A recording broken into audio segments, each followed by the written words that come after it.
I can't believe it if you don't know what Kirby is, but if you don't, I'll explain him for you. Basically, Kirby is a little pink ball who fights a big blue penguin in video games. It's pretty awesome. What he does is he sucks up enemies, swallows them, and then guess what? This is crazy. He gains their abilities. I know, it's crazy, right? In the games, you can fly around by sucking up a ton of air because Kirby is a little pink ball with a giant mouth. Oh my god! Kirby also fights this character called Meta Knight, which is just a black version of Kirby with a Halloween costume on. The games are pretty simple. I have nothing else to say about them. When I was just a young lad, I had a Wii. I recently bought a new one, and I love it. Anyway, the Wii was a staple of mine and many other people's childhoods. It was a console that wasn't made for just hardcore gamers! It was also for people who just want to play sports or pool. The Wii introduced many new aspects of Nintendo that are still used in consoles to this day. The Wii had lots of games that made my childhood what it was. Games like Wario Shake It and Super Paper Mario were the only games I played back then. I probably had like 300 hours on Wii Sports. Many people enjoyed the Wii, myself included, but there was one game on there that not many people knew about. Kirby's Epic Yarn came out around a time where people wanted very hardcore games. It wasn't popular because you literally can't die in the game. There is zero consequence for getting hit, other than losing beads.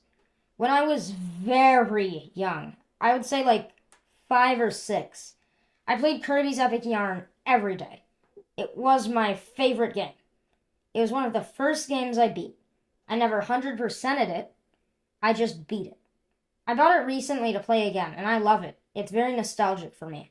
The game was created by the same people who ended up making Yoshi's Woolly World and Princess Peach's Showtime.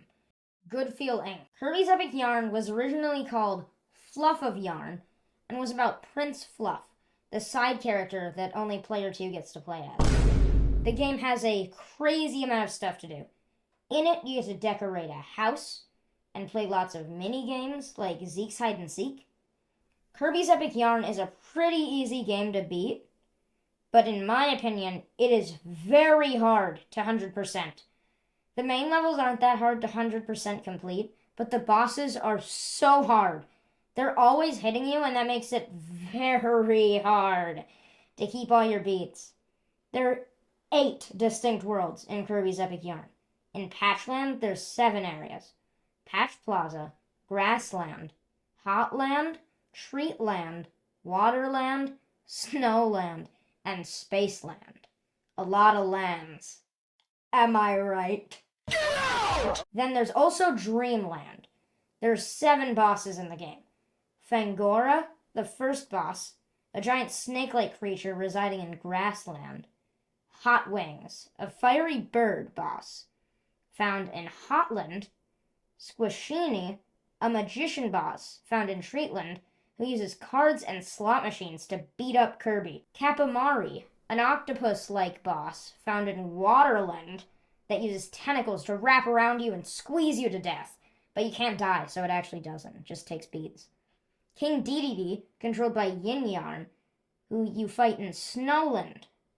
Meta Knight, a boss fought in Spaceland who uses a sword to repeatedly slice you in half. Yin Yarn, the main sorcerer antagonist, who transforms into Mega Yin Yarn for the final battle in Dreamland. This game's animation is genuinely beautiful. I am amazed at the fact that every level has a different animation for the patch to get into them.